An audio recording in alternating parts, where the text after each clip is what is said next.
quién era el presidente de la República, porque tenemos un presidente que está de viaje, una vicepresidenta que está ahora mismo en Turquía.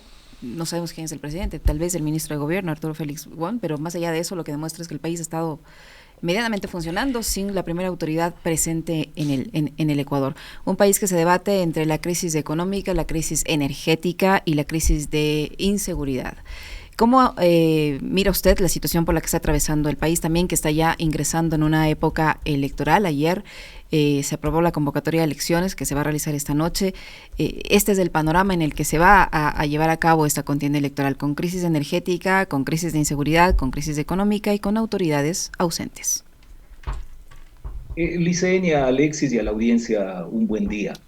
Mire, lamentablemente la situación que vive el mundo particularmente afecta a países como el nuestro, en donde prácticamente los gobiernos se desarrollan en la inercia y no desde la búsqueda de llevar adelante un proyecto, un plan debidamente concebido, y como también la polarización que se soporta genera básicamente un poco de frases cliché, no hay la posibilidad de hacer un balance objetivo, o al menos intentar ser objetivos, a partir de la definición de propósitos, de objetivos, que sean los que permitan balancear qué tan bien o qué tan mal lo está haciendo un gobierno. Y claro, como desde lo comunicacional, estos mecanismos modernos como el TikTok, el WhatsApp, terminan trivializando en general la vida, es obvio que en lo político prácticamente carece de importancia la búsqueda de profundizar en el análisis, en la reflexión y desde allí sacar conclusiones que permitan categorizar o calificar el desempeño de los gobiernos. Doctor, qué gusto saludarle. Buenos días. A los tiempos que nos vemos.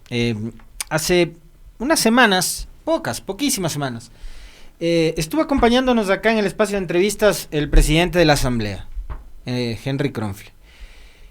Y sabemos por qué lo dijo además públicamente, que era, no sé si sigue siendo, debe ser todavía, pero muy amigo de Daniel Noboa y de su familia. Y a pesar de eso, él consideraba de que la presidencia de Daniel Noboa, por el momento en que fue elegido, para él, para Kronfle, ha sido una oportunidad perdida para el país. Noboa fue elegido después de un proceso de muerte cruzada, de una elección a mitad de periodo, para un interinazgo en medio de una profunda crisis, que es además la conjunción de muchas crisis social, política, económica y de seguridad. Y a ninguna de esas crisis le ha encontrado una salida y respuestas del gobierno de Noboa. ¿Usted también coincide con el hecho de que este gobierno temporal, que va a cumplir 10 meses ya mismo, ha sido una oportunidad perdida? ¿O qué categoría se le puede dar a este interinazgo de Noboa? Y le reitero mi saludo, Alexis, para mí también es un gusto dialogar con ustedes. Eh, Hay dos aspectos en lo que usted señala a partir de los dichos del presidente del Parlamento. El uno, que lamentablemente la mediocridad política genera una condición funcional en las posiciones. Es decir, esto es como en el fútbol, ¿no? Que los equipos tienen una forma de jugar cuando lo hacen de local y otra cuando lo hacen de visitante. De la misma manera, acá depende en qué onda se está, si de aliados o si de opositores con el gobierno de turno, para de acuerdo a ello efectuar una apreciación o juzgar el desempeño de el gobernante. Digamos que allí incluso hay una deshonestidad intelectual en el análisis. Y lo otro, reitero lo que dije inicialmente, en medio de esta orfandad de contenidos que tiene la política, no hay la posibilidad de reflexionar desde los contenidos, desde lo estructural, sino que estamos invadidos por la coyuntura.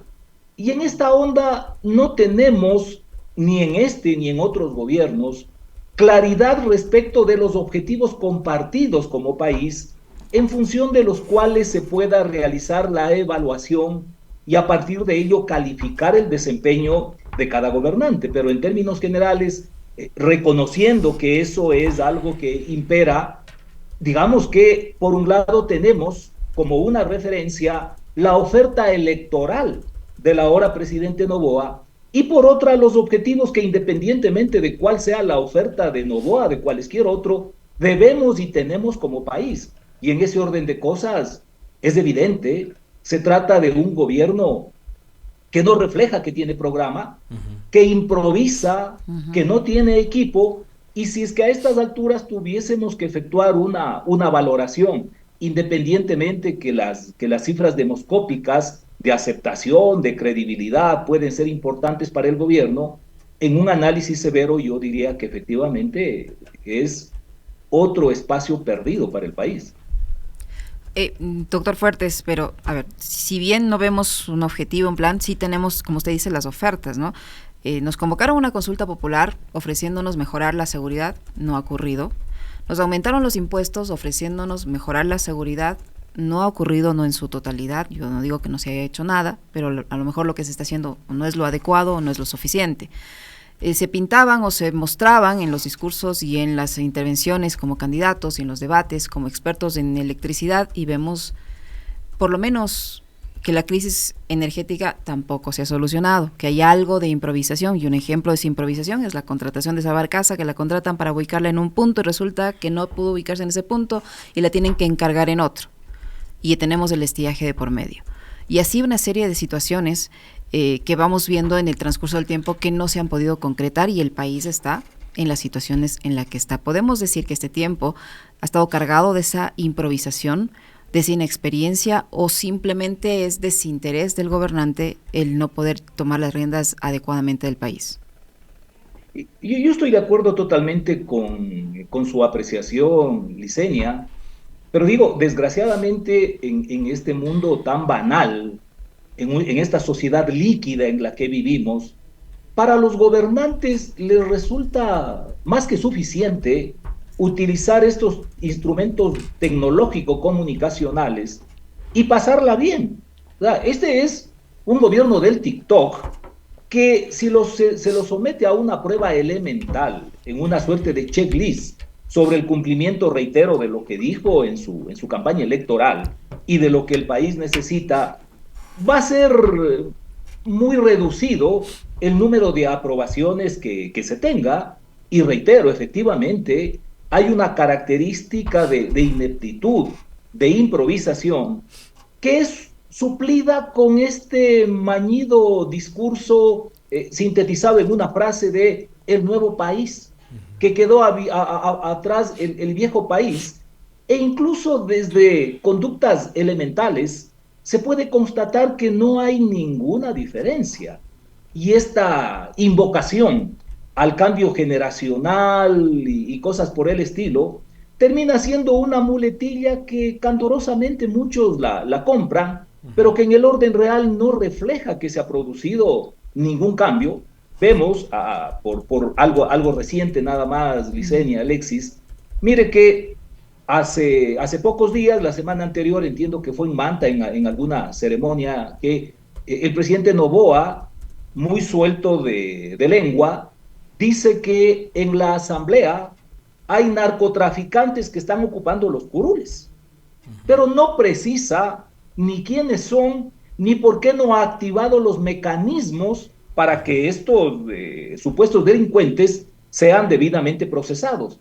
Lo mismito hizo el presidente Lasso antes de su consulta popular. Sí. Digo, nada más para asociar estos clichés que lamentablemente se imponen a través del TikTok, a través de la campaña publicitaria, pero que en el orden real desdicen de aquello que supuestamente están afirmando, de tal manera que la improvisación, la ineptitud es una norma que le caracteriza a este gobierno.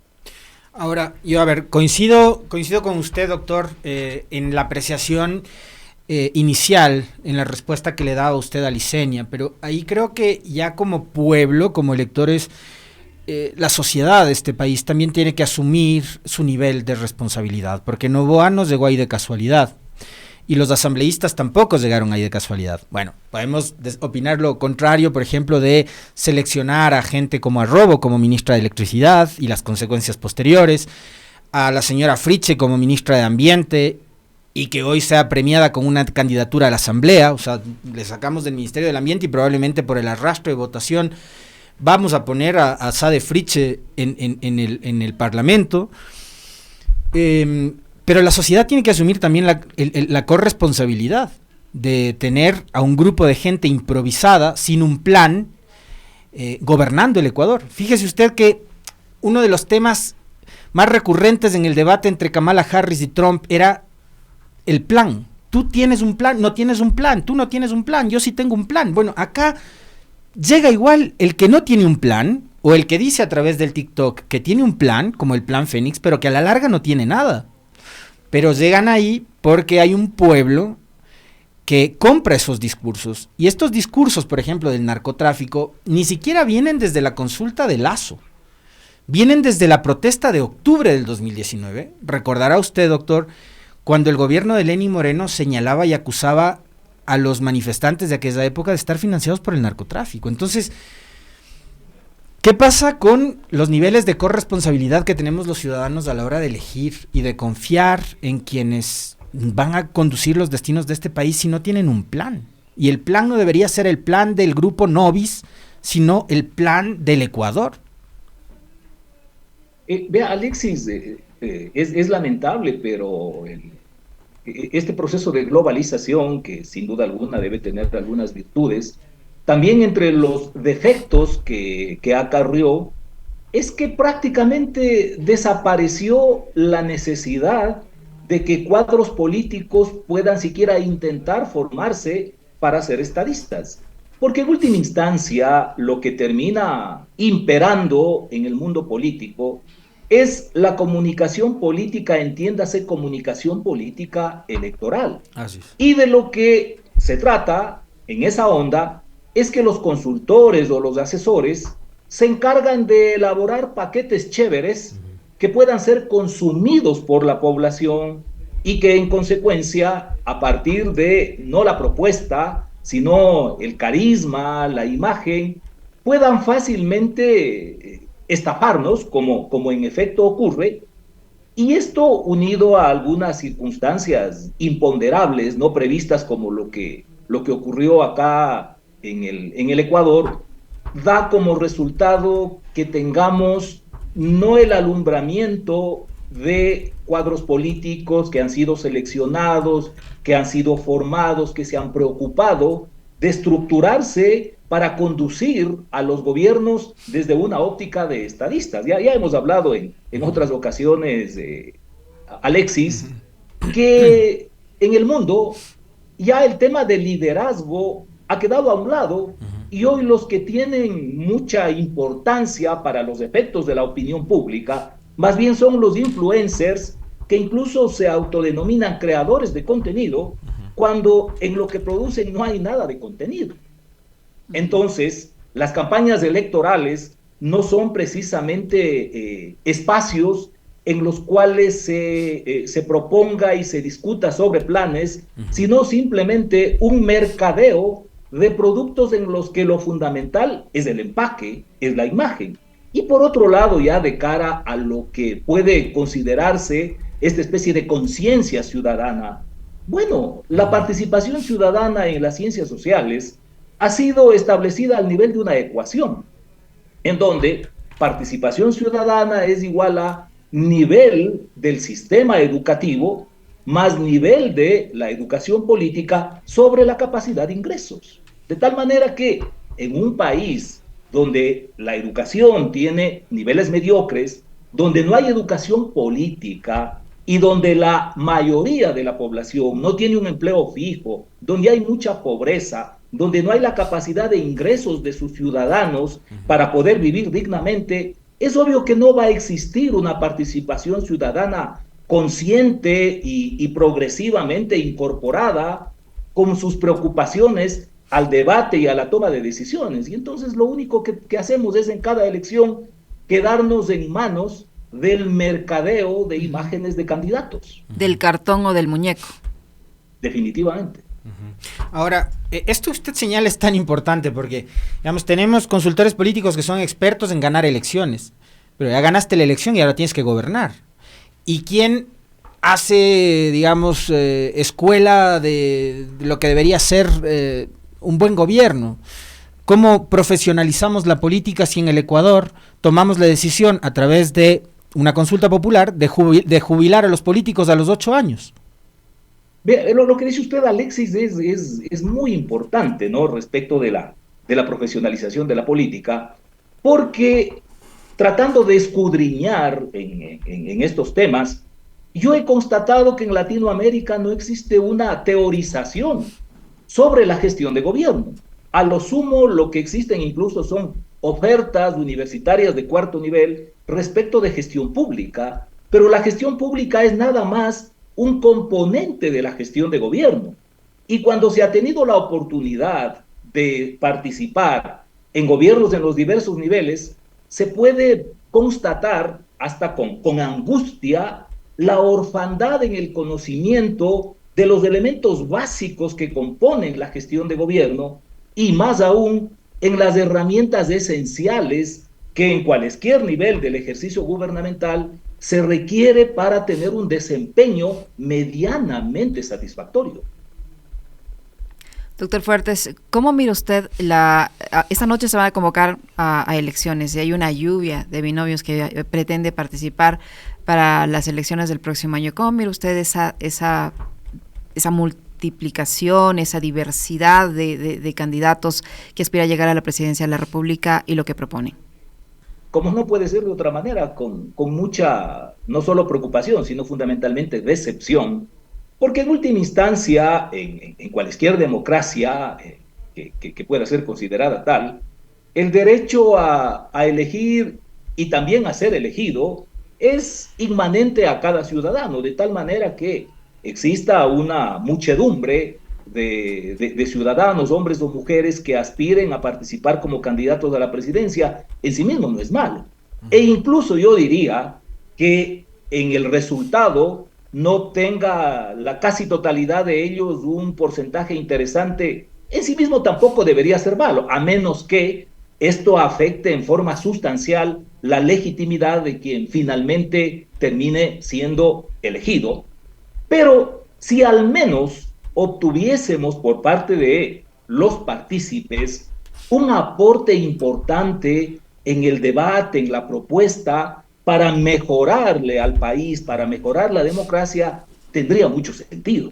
Lamentablemente, lo que podemos constatar en el escenario es que una inmensa mayoría de esos candidatos no solo que no le van a aportar positivamente ni al país ni a la democracia, sino que en muchos casos terminarán siendo bufones políticos que lo que harán es desacreditar, desprestigiar mucho más a la democracia y atentar contra el propósito que señalaba como uno de los objetivos que se debería tener Alexis hace rato, que es profesionalizar la política. Y la profesionalización de la política, como de cualquier profesión, no es un tema simplemente de años que se esté en la actividad.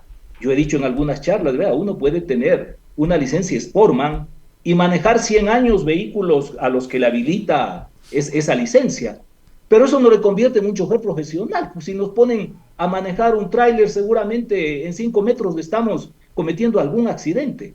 Ni tampoco es cuestión simplemente de tener el título profesional, si no ha existido la posibilidad de poner en práctica los conocimientos. En definitiva, la profesionalización de la política o de cualquier actividad tiene que ver con la experticia, con el conocimiento y con la práctica. Y en ese orden de cosas usted tiene una cantidad de candidatos improvisados, algunos que asoman por primera vez y que desaparecerán con la misma insulsez con la que aparecieron. Y eso en el orden del balance democrático termina siendo un perjuicio para el sistema. Doctor, para ir cerrando, se nos termina el tiempo. ¿Está listo el reglamento para elegir un nueva fiscal que tendrá que posesionarse el 8 de abril del 2025? ¿Qué expectativas tiene usted en lo particular con respecto de lo que será este proceso de designación de la nueva autoridad de la Fiscalía General del Estado? Le digo que no tengo mayor expectativa porque una constatación que podemos verificar reiteradamente en el país es que no tenemos instituciones y que en consecuencia esto queda sometido a las características individuales de quienes temporalmente ejercen cualquier función. Y esa no es la idea. Es decir, por mucho que se establezcan normas de selección que sean chéveres, impecables, en la medida que no exista institucionalidad, lo que tendremos es gente que actúe como caudillo o desde la más absoluta mediocridad al mando de las instituciones.